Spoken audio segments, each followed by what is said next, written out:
London. It's not only the capital of the island and the heart of the kingdom. It's where the newest trends start and where traditions are kept. It is also a tranquil place. You could think that time stands still here.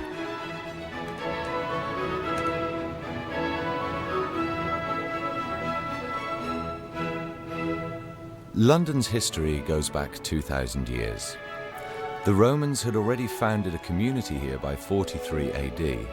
Londinium quickly developed into a centre of trade. But the colony on the edge of the empire quickly became too expensive. In 410, the Romans abandoned their outposts on the island. Angles, Saxons, and Normans ruled the city in the years to follow. They have all left their mark in London. Our trip begins in the area of the city known as Westminster. This has been a centre of church and world power for a good 1,000 years. We will visit the Houses of Parliament, Westminster Abbey, and the seat of the Queen, Buckingham Palace. Right in the middle of this historical area is the world's most famous clock tower. This landmark gets its name from the 13-ton bell. Big Ben and the Houses of Parliament were built in the middle of the 1800s. Originally, this was the site of the medieval Westminster Palace. It was the royal residence for 400 years, up to the time of Henry VIII. In 1834, on an October night, the palace was completely burnt to the ground.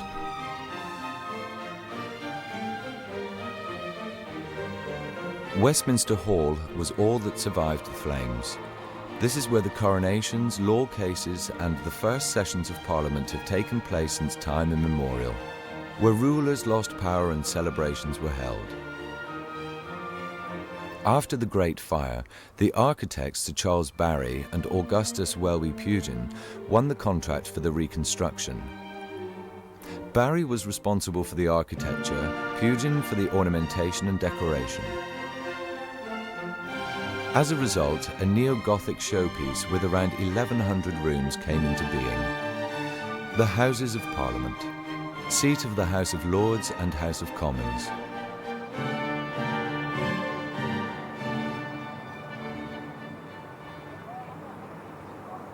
The Cabinet meets a few hundred metres away in Downing Street, a street which could be called an alleyway. The government meets on the ground floor of this famous building, number 10.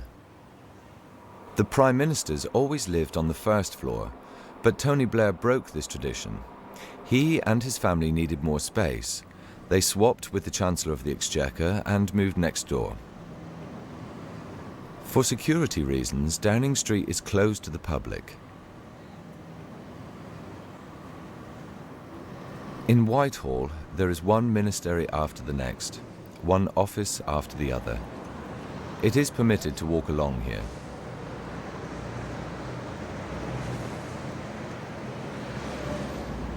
Whitehall, the corridor of power, has become a synonym for government. This is where the English monarchy lived in the 16th and 17th centuries. They resided in Whitehall, the biggest royal palace in Europe. In 1698, it nearly burnt to the ground. Only Banqueting House survived. It was built by the King's architect, Inigo Jones. It was the first building in England which was influenced by the Italian Renaissance. At the beginning of the 17th century, this style became evident in Northern Europe.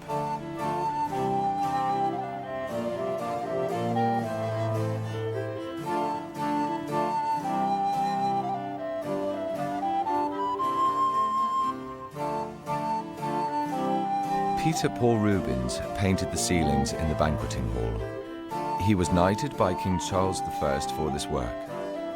Hardly surprising, the paintings paid homage to the Stuart dynasty, especially the achievements of Charles's father, James I. He united the kingdoms of England and Scotland.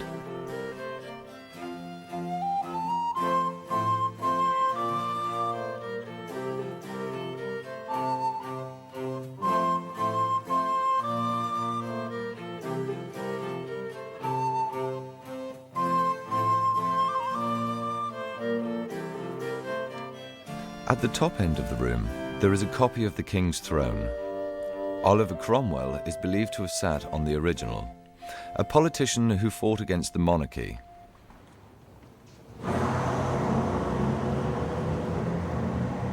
Westminster Abbey, another significant building, Coronation Hall and Royal Burial Place. A cloister had already been erected here by the 10th century. Edward the Confessor had a church built here later, hence the name Westminster, the minster to the west of the city centre. The only evidence of this construction is in the foundations. The church we now see was built later in 1245. It was continuously altered and enlarged up into the 18th century. The rose windows and the central nave are wonderful. Since William the Conqueror in around 1066, all the monarchs have been crowned there. Most of the royal funerals took place in the Abbey. The gravestones and memorial statues do not only pay homage to English royalty, but also to statesmen and poets and other significant people in English history. And even to a German, Georg Friedrich Händel, composer at the Royal Court in London.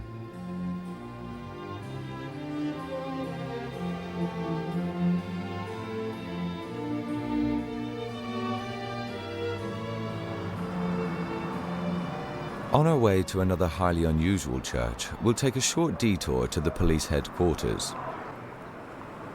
New Scotland Yard was founded in the 19th century by Sir Robert Peel. The nickname Bobby comes from his name, Sir Robert.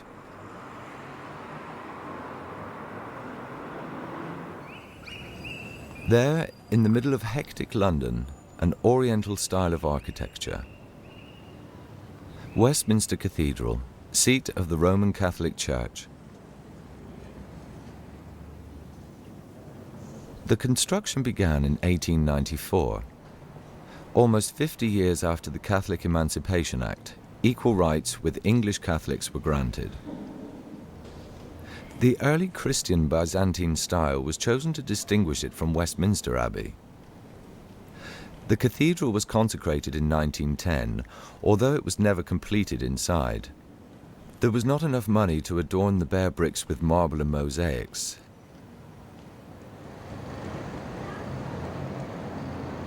Endless wealth and worldwide power. That's what Buckingham Palace once represented. Royal residence since 1887, George III bought the building from the Duke of Buckingham. The years-long alterations went over budget, so finally, instead of a feudal residence, a cheap version with only 600 rooms was made.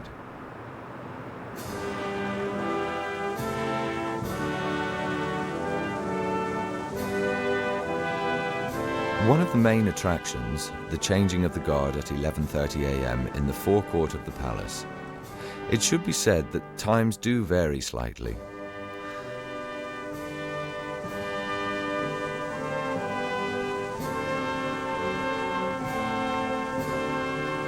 The Royal Guard is composed of 7 regiments. 2 are the cavalry, the Horse Guards. 5 regiments belong to the infantry, known as the Foot Guards. You guard! Check! You guard! Change! Ah!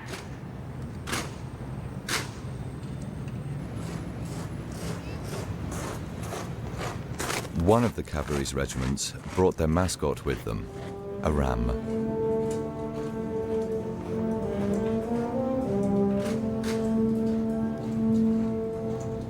Only the Foot Guards wear red jackets and the famous bearskin hats. These hats came originally from Napoleon's soldiers. They were to be seen in England for the first time in 1831.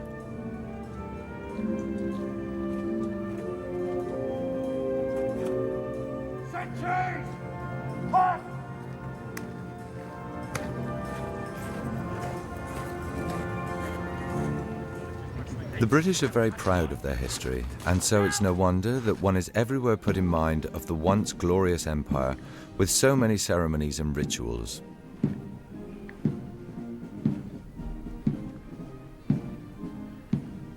It is not even so long ago.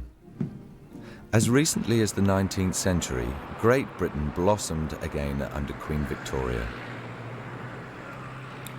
The Victoria Memorial honours a woman who was crowned at the age of 18, raised 9 children, ruled for 64 years, and has a whole period of time called after her. She was already a legend in her own lifetime.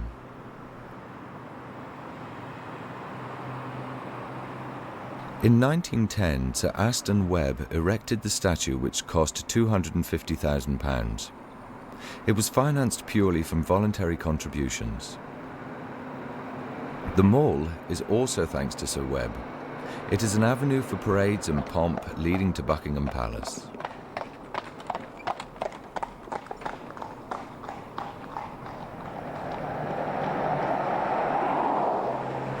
Also, to the north of this area, there are constant reminders of earlier centuries everywhere, even in the grand St. James's Quarter. This is where the exclusive gentlemen's clubs were founded.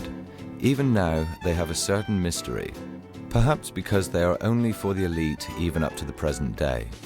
The forerunners were the cafes. Over time, they metamorphosed more and more into haunts for artists, politicians, businessmen, dandies, and scientists.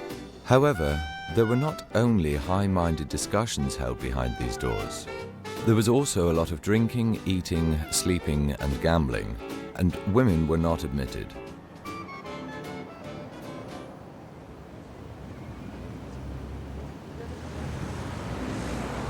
There are still the old established high-class shops in the district of St. James. One can purchase quintessential English goods in Burlington Arcade. It was the first indoor shopping arcade built in 1819.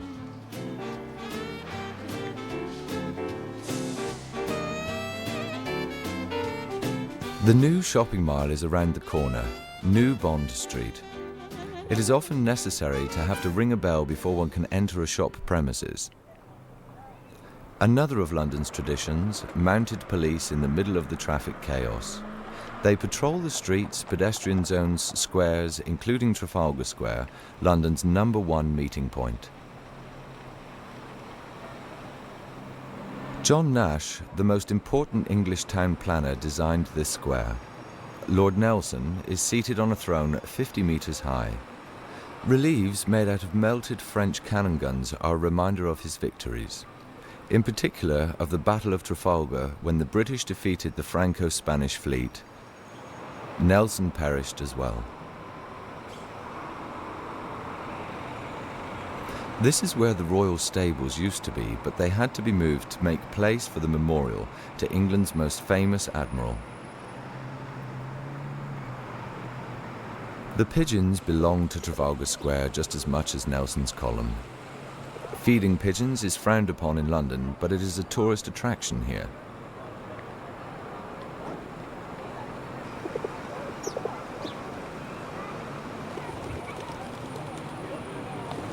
The 18th century Church of St. Martin in the Fields is to the northeast of the square. At the time of its construction, it was revolutionary to combine a high spire with a vestibule with Corinthian columns. James Gibbs, the architect, was emulated a lot later, especially in America. Concerts are frequently held during the week at lunchtime.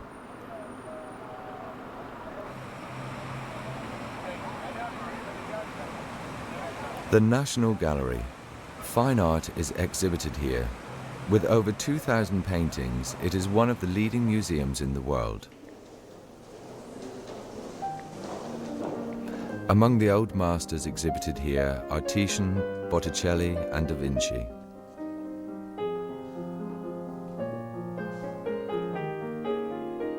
The works of the Flemish and Dutch schools are no less significant. Take, for example, Jan van Eyck, the Arnolfini Wedding, Vermeer, Bruegel, and naturally Rembrandt too. The collection of French Impressionists and Post-Impressionists like Van Gogh is extraordinary. The National Portrait Gallery is right around the corner, the biggest portrait collection in the world and a mirror of English history. Pictures of people who were in the public eye in Britain are exhibited. Amongst others, Henry VIII, his daughter from his second marriage, Queen Elizabeth I, and the humanist Thomas Morris, the actor and dramatist Shakespeare, and Charles Dickens, author of Oliver Twist. We haven't seen much of London life. We'll make up for that now. The programme includes Covent Garden with all the pubs, Soho and the theatre scene, as well as East London, the Tower, Tower Bridge and Docklands. Colourful shops, market stores, cafes, restaurants, bars, street artists and lots more. That's Covent Garden. This is where the vegetable, fruit and flower market was in the 17th century, and where Eliza Doolittle of My Fair Lady was supposed to have worked as a seller.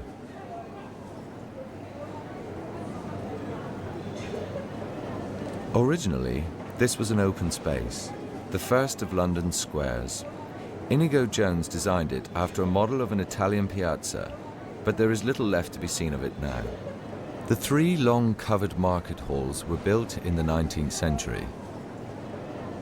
In the 1870s, the main market was moved to the south of the Thames.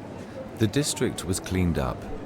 Elegant shopping arcades were built, which created an almost Mediterranean atmosphere. Whoever wants to really carouse doesn't stay around Covent Garden long.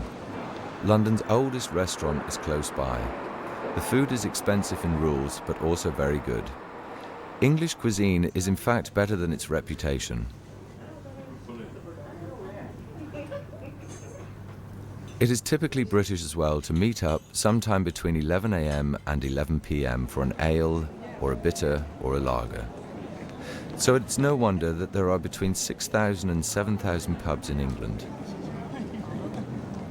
The Roman wine bars, the Anglo-Saxon alehouses, and the travellers' rest houses, which were called inns, are the predecessors of the pub. In the puritanical 19th century, these beer places were branded dens of iniquity. To distinguish themselves from these places, more and more public houses, places where drinking was orderly, sprung up. The so-called pubs were elegantly decorated, plush with lots of gilt and mirrors.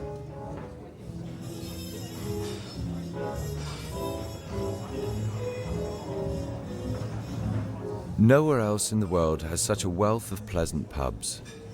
Probably nowhere else has as many theatres as London. There are around 200 performances and 3 premieres to be seen every day. The streets around Leicester Square, the heartland of the theatre and music scenes. Most of the buildings date from the 19th century because the theatre scene boomed during the reign of Victoria. There aren't any flops here. There are only commercial productions here in the West End. The curtain rises as long as the box office does well.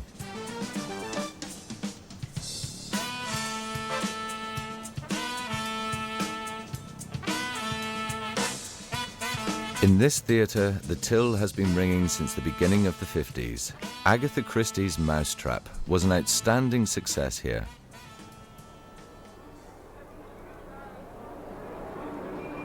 Theatre tickets can be got for half price during the day here at Leicester Square. The bars and discos, gaming halls, multi-screen cinemas and souvenir shops are primarily a tourist attraction. They also meet up here at London's main junction, Piccadilly Circus. The dazzling, sparkling advertisement is a part of tradition. This is where, as early as 1890, the first electrically lit advertisement was installed.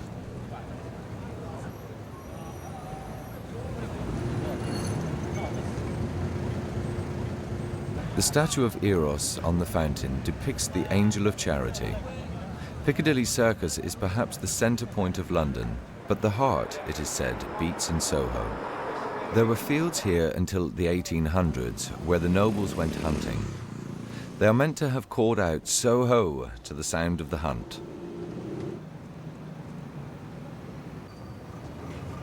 Fugitives from all lands came here in the end of the 17th century. Noteworthy famous people like Mozart, Rousseau, and Karl Marx came too. This part of town is always considered wild, but since street prostitution has been outlawed, Soho is once again what it always was, a multicultural village.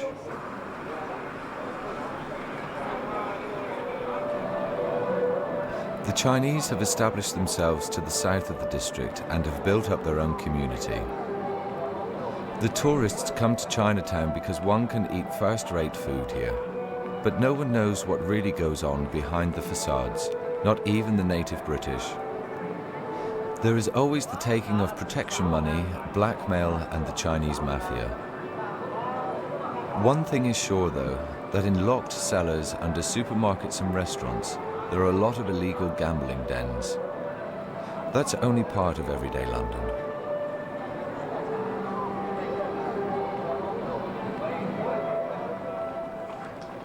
Carnaby Street, quite the opposite.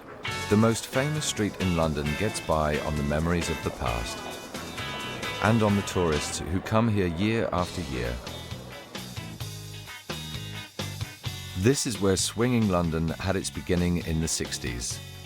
This was the fashion mecca with an abundance of crazy shops. Carnaby Street was the launching pad of the miniskirt that Mary Quant, the fashion designer, had designed in London.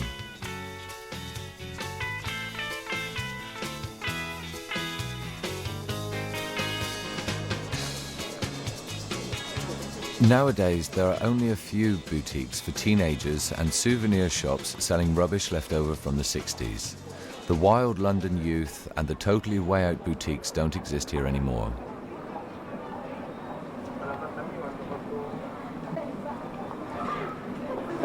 The British Museum is to the northeast of Carnaby Street. Cynics maintain that this is the most famous robber's lair in the world. It is certainly one of the biggest treasure troves.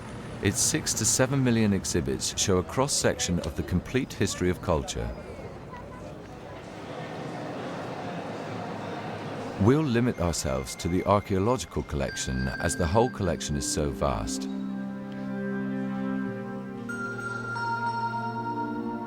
The Archaeological Collection is largely responsible for its international repute.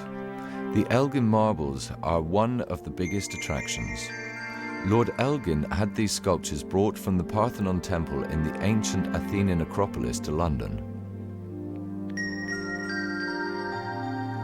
The Greek government has been trying to get the treasures back for years, but to no avail. The British maintained that without the work of the museum, the sculptures and the reliefs wouldn't exist anymore.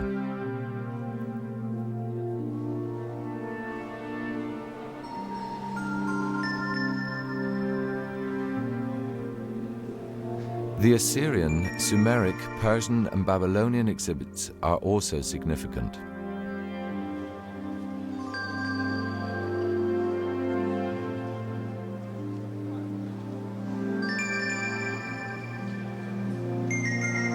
Another highlight, the Egyptian collection. Lots of these art treasures are war booty. They were brought to England after Nelson's victory over Napoleon. Some of these are souvenirs or mementos of expeditions. The trail of events that brought them to this exhibition has long been lost. Admission is free. Accordingly, the museum, apart from during the morning hours, generally gets a lot of visitors. In the centre of London, there are quite peaceful places. Temple is an example, called after the Knights of the Temple. This is where the order, founded in the 12th century, had its headquarters. The Law Society has had its living, study, and working quarters here since the 1500s. The so-called Inns of Court, of which there are 4 in all in London. Every law student must sit his exams here.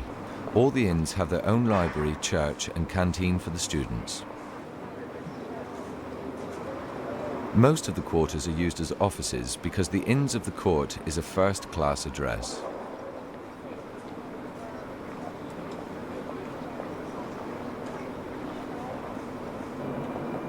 In the middle of it all is the Temple Church, consecrated in 1185. The Holy Grave Church in Jerusalem was the inspiration for the round buildings. The altar was built in the 13th century. The 12th and 13th century gravestones of the Knights of the Temple are worth seeing.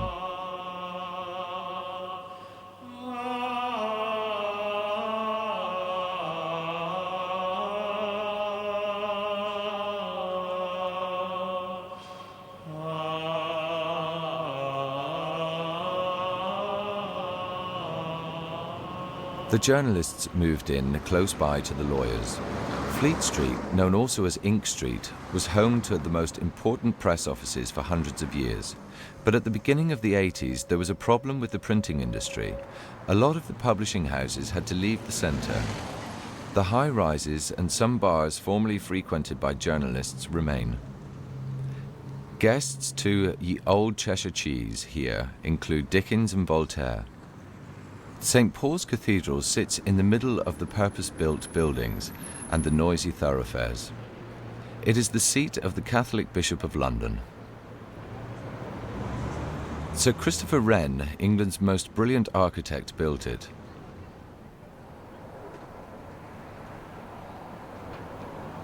The Romans had already built a temple on this site. More churches have been constructed here since the 7th century. The Roman Gothic building which once stood here was destroyed in the Great Fire of London. Fire broke out one September night, destroying nearly 80% of London. Only 12 people perished. Everything else was covered in soot and ashes. Work on the present-day cathedral began 9 years later. The dome is 365 feet high, 1 foot for every day of the year. That's 111 meters. The incredible acoustics in the Whispering Gallery are particularly impressive.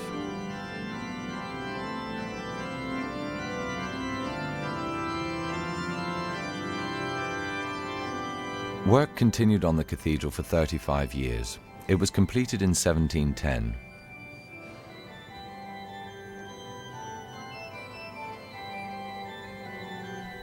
Wren took on a whole team of artists for the interior decoration. Lubens, a Dutch emigrant, the most famous wood carver of his day, worked on the choir stalls and the organ.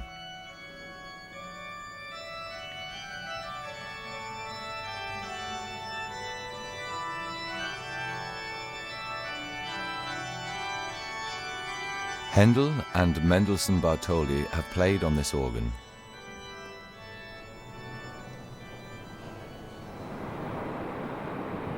There is a unique view of London from the sightseeing platform of the dome. A view over the endless sea of houses of the metropolis's 7 million inhabitants.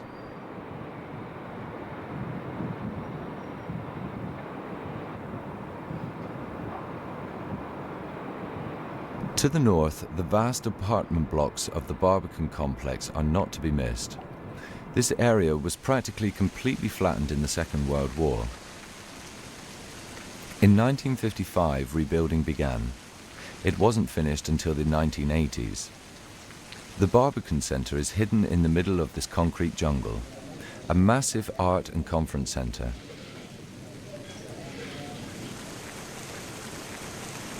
Both above and below ground, there is the London Symphony Orchestra, the School of Music, the Royal Shakespeare Company, as well as a theatre, restaurants, and a few places to escape from so much culture. The Bank of England was affectionately known as the Old Lady of Threadneedle Street, but serious financial policies are made behind these walls. It is from here that the banking system in Britain is controlled. Originally, the facade just had fake windows. For safety reasons, more floors were added to the building and the interior altered between 2 world wars. The gold reserves of the nation are still to be found in the basement of this building.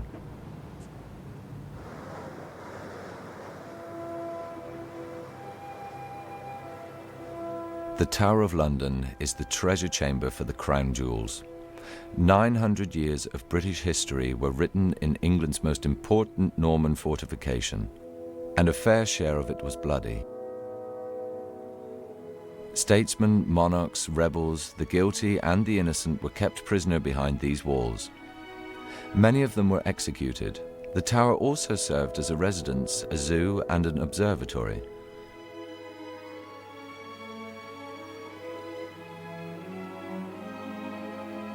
The White Tower, erected in 1100, is the focal point.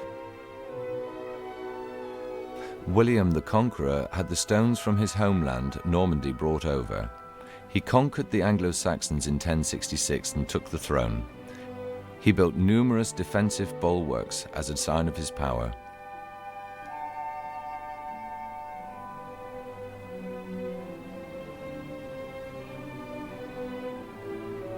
The crown jewels are kept in the jewel house.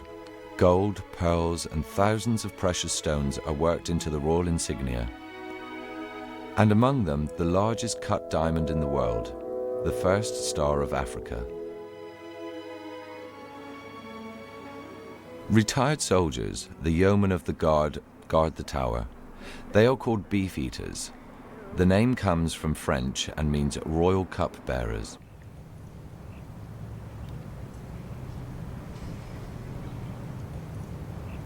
The Beefeaters also take care of the ravens. According to legend, if the ravens were to leave the tower, London and the monarchy would founder. The tower is the namesake of the eponymous Tower Bridge built in 1894. Because of the ever heavier traffic, it became necessary by the end of the 19th century to build another bridge across the Thames. Architects Sir Horace Jones and Sir John Wolfe Barry, Westminster's son, won the contract, but with conditions. The hydraulic structures would have to be masked in a neo-Gothic style. Ultimately, the tower and Tower Bridge would have to harmonise. Technically, the construction was a remarkable achievement. The drawbridge made it possible for the large ships to come in further.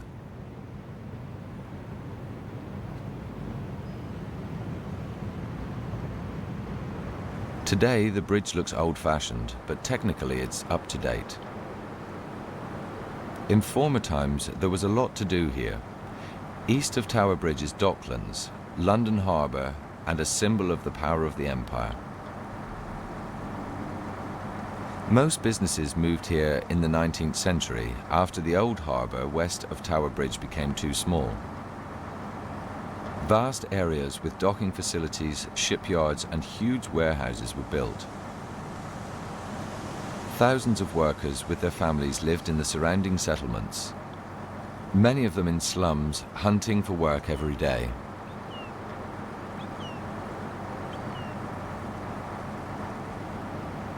At the end of the 60s, a large part of the docks was put out of commission.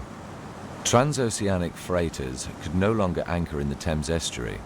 By and by, the harbour was moved to Tilbury, 26 kilometres away. The area lay unused for a long time until it was declared a special business zone in Margaret Thatcher's time. A lot of industry, office and apartment complexes were built. The middle point is the 244-metre-high Canary Wharf Tower by the star architect Cesar Pelle. But many projects failed at first. Even the Canary Wharf, with an office area of over 1 million square metres. Since the infrastructure has improved, the buildings can now be rented out.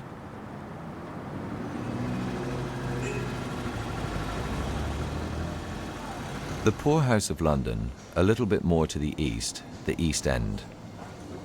Illegal dressmakers are hidden behind the facades, backyards, and in the cellars. More than 30,000 Bengalis, Pakistanis, and Indians sew clothing right by Brick Lane for the expensive European boutiques.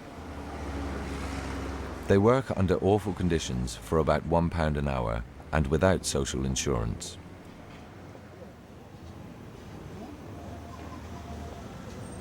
Poverty is a tradition here. The East End has always been a refuge for the poor. More than 1 million people lived here in the most shocking conditions in the 1800s.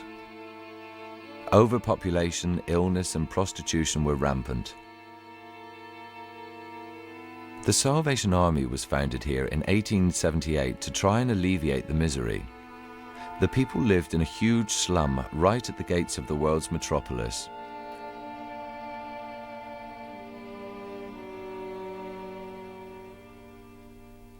This is where Jack the Ripper made such a ghastly history. 5 prostitutes were murdered here in a barbaric fashion.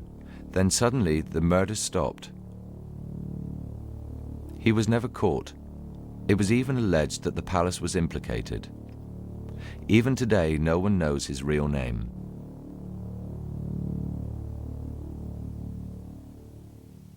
Now we are looking over the Thames and we'll put London's suburb Southwark under the magnifying glass. Then we'll look at the wealthy in London's Belgravia. Then on to Madame Tussauds and the Notting Hill Carnival.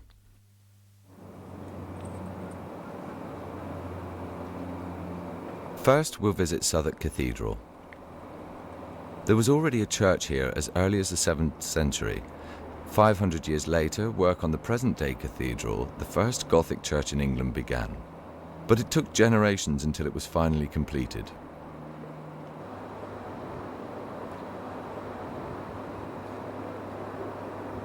The tower goes back to the 17th century. The main nave was torn down in 1890 for safety reasons. But soon after, an extension in a neo-Gothic style followed. Nowadays, the Abbey is the seat of the Anglican Bishop of Southwark.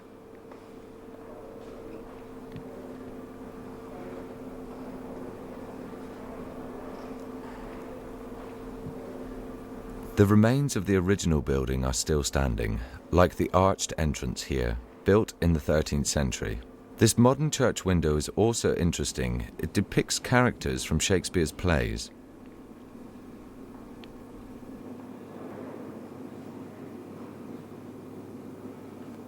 Shakespeare is not buried in the cathedral. However, there is a memorial in the form of an alabaster figure to his work in Southwark. The relief in the background shows the Globe Theatre, opened at the end of the 16th century. Shakespeare was a shareholder and actor there.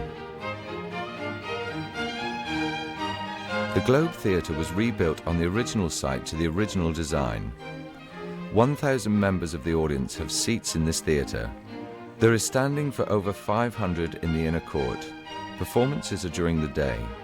There is no artificial lighting. Incidentally, the globe is called after its advertisement, Atlas, who carries the globe on his shoulders.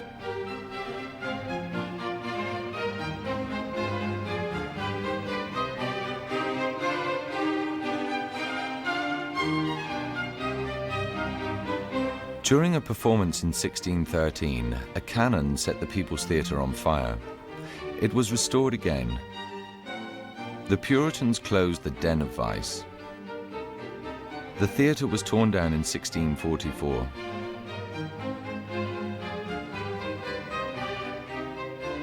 Artists have sponsored the rebuilding with the purchase of a site. In 1997, the first performances took place.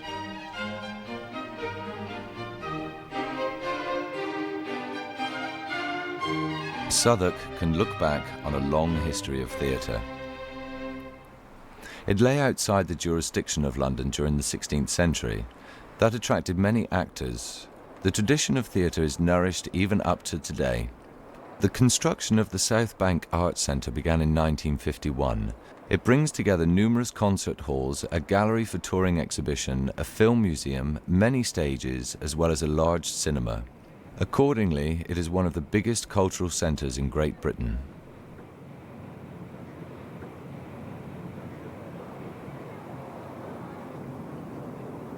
Art lovers should visit Somerset House just opposite. All that is left of the seat of government which once stood by the Thames is this immense building. This is where the Courtauld Institute collection is exhibited. It has many French Impressionist and Post-Impressionist paintings.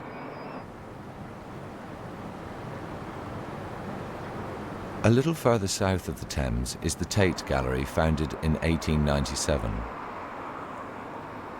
The neoclassical building was funded by the owner of a sugar factory and art lover. He also donated his collection of 65 works of art by English artists to the state.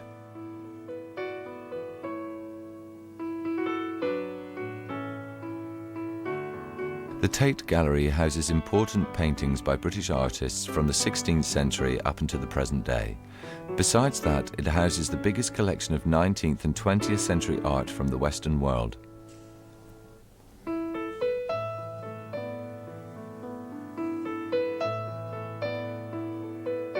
The works of Thomas Gainsborough, Portraits of the Rich, are well worth seeing.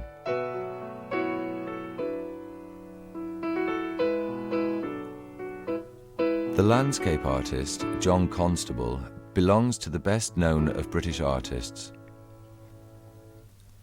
Also well known is the pre-Raphaelite, the Italian-born Dante Gabriello Rossetti. And naturally William Turner too.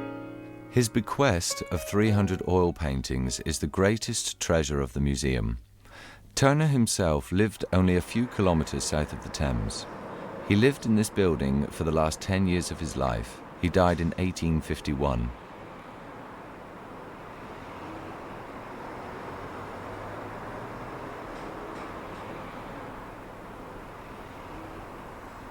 Dante Gabriello Rossetti lived just a few houses up the road.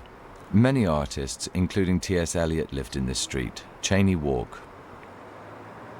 Most of them met up in number 50, the King's Head and 8 Bells, a pub built in the 16th century. Some consider this to be the finest part of London. This church was built in the Middle Ages. Most of the other buildings date back to the 18th and 19th century. No wonder that many prosperous British live here. The less well-off are attracted to houseboats which line the banks of the Thames.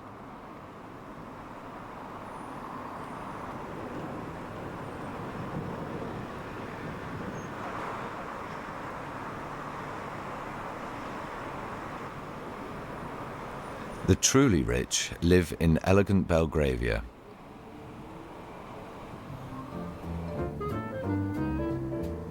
Understated elegance at exorbitant prices. That best describes Belgravia, the epitome of British understatement. The terraces, rows of houses having the same facade are typical, all designed by the builder and architect Thomas Cubitt. In the 19th century, he had this marshy land drained, and during the 30s built this elegant suburb for the nobility. This is where the popular series The House on Eaton Place was set. The plot concerned the problems of the employees of a wealthy London family. Nowadays, few ordinary people can afford an apartment here. The prices are virtually unaffordable. Accordingly, most streets have only embassies and business associations.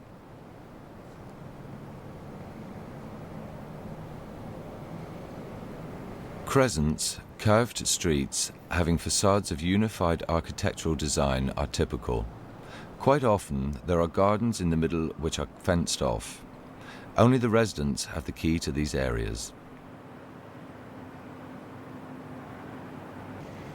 Those who shop in a style befitting their station shop in Sloane Street, the boulevard of elegance. There is everything for high society in the grand shops here.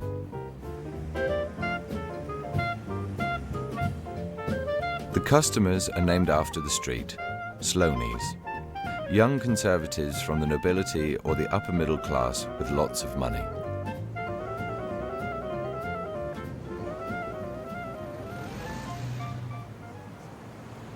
Sloane Street leads to Sloane Square, named after the doctor, Dr. Hans Sloane. His natural history collection was among the first of the British Museum's original stock. Sloane Square is in the centre of Chelsea. Besides Belgravia, it is one of the grandest areas in London. Despite this, it has maintained its village character.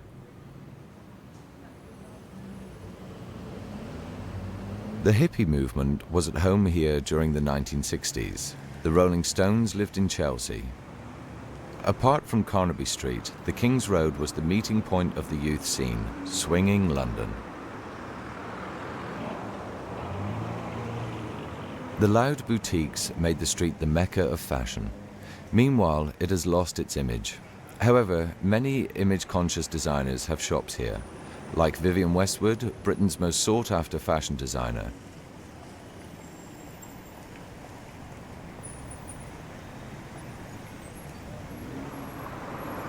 Charles II had the road laid in the 17th century, hence the name. It was a private road requiring, up to the year 1830, a pass to gain access to it. Today, it is the biggest and most popular shopping street in Chelsea.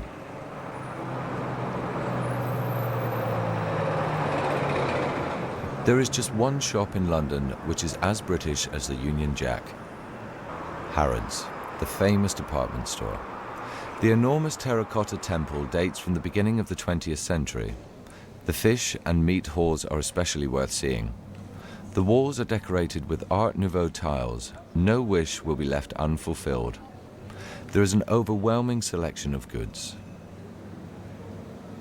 What with the decoration and the shop windows, one has to leave a lot of time aside to take a stroll through the 300 departments. One needs even more time for the Victoria and Albert Museum. The V&A was founded in 1852 by Prince Albert, the husband of Victoria. Thousands of exhibits from all over the world are on show in its 150 rooms.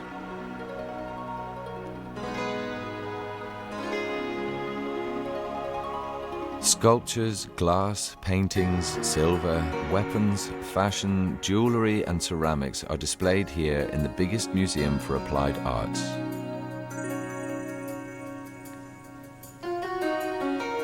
The exhibition galleries are richly decorated with furniture, interior architecture and design from various epochs.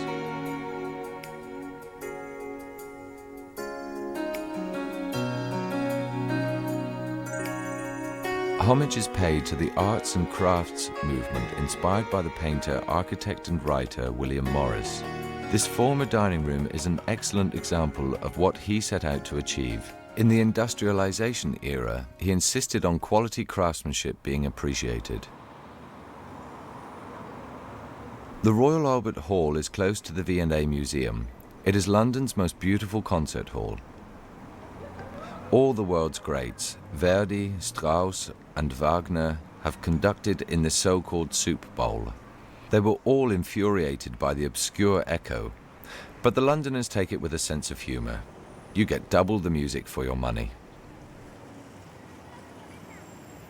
The Hard Rock Cafe is a must for fans of pop music. Rock and pop are celebrated here. The hearts of the fans miss a beat because the walls are covered with photographs, golden discs, musical instruments and memorabilia of famous musicians. There is even a costume from the Beatles.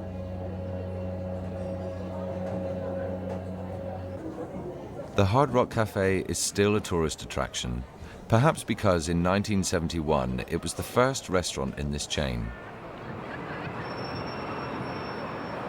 The double-decker, like the constant noise of traffic, is a part of London. It is best to take refuge in one of the many parks. With a total area of over 80 square kilometres, they are London's green lungs. Hyde Park, for example, once belonged to Westminster Abbey, but in 1536 Henry VIII took over the cloisters and so the park came into his possession. He is supposed to have hunted wild boar here. The gardens have been open to the public since the 17th century. This is where once the grand bourgeois of London sauntered. Some of them even masked. This is also where they met for duels. Tough-skinned Londoners swim in the man-made lake even on Christmas Day. Even at temperatures under 0 degrees, it is an old tradition.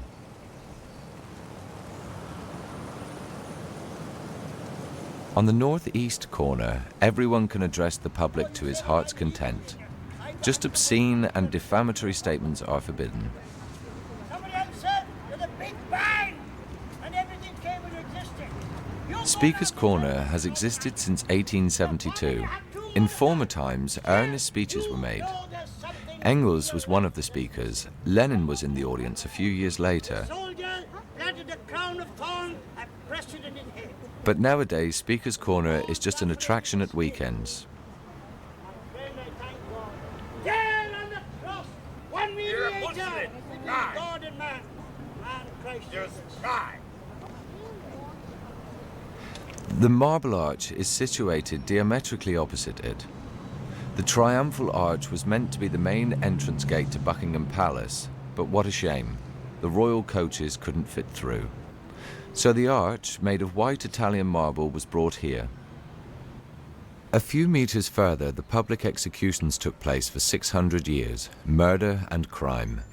That had always interested him as well, Sherlock Holmes. His creator, Sir Arthur Conan Doyle, had the detective living in 221B Baker Street. There is even a museum here.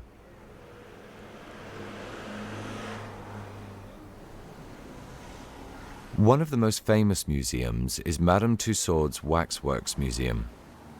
In 1802, Madame Tussaud left her husband in Paris and moved to London. Her luggage, 35 wax figures. The graceful artist toured through Great Britain with them. These images are still fascinating. Every year, 12 figures are added. Some are exchanged as well.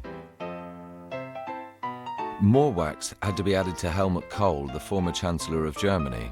Boris Becker and Jürgen Klinsmann can be seen as well. Two Germans who made sport history in Great Britain. Park Crescent is very close. The curved line of houses should have the beginning of a gardens quarter. The Prince Regent, later known as George IV, and John Nash designed this concept. Architecture and cultivated nature were to complete each other here. This ambitious project was never completed. In spite of all, Regent's Park was formed, London's most recent park.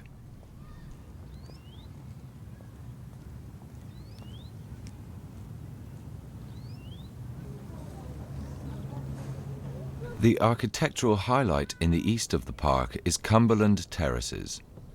This building complex isn't one of John Nash's grandest projects. Luxury apartments are hidden behind the classical facade.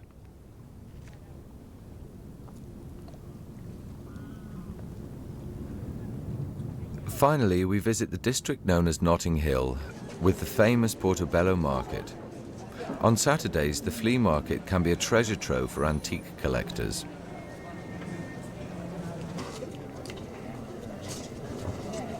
An English seaman who bought a farm there in the 18th century started the business. Lots of visitors, having travelled a great deal, paid for food and service with exotic souvenirs. So his Portobello farm became a trading place for various odds and ends.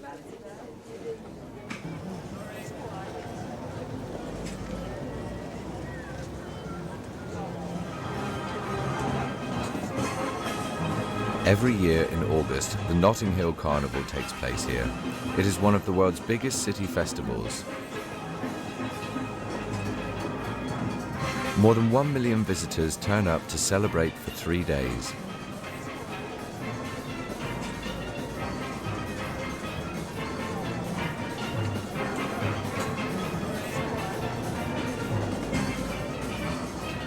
Notting Hill is the part of the city which has been inhabited by black people the longest. In the 50s, many inhabitants of Trinidad in the Caribbean moved there. In 1960, they began the Carnival. Shining examples were the rhythms, dances, and pageants of their former home.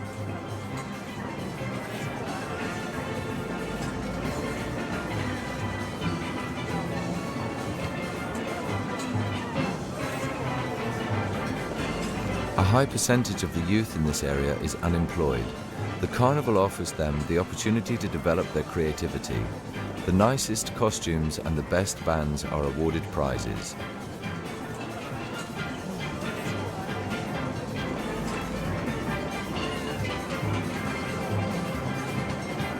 In spite of the Caribbean roots, another 150 different ethnic groups living in the neighborhood have put their stamp on the Carnival. That's what London is about. Hundreds of nations from all over the world have made the British capital what it is today, one of the most exciting places in the world.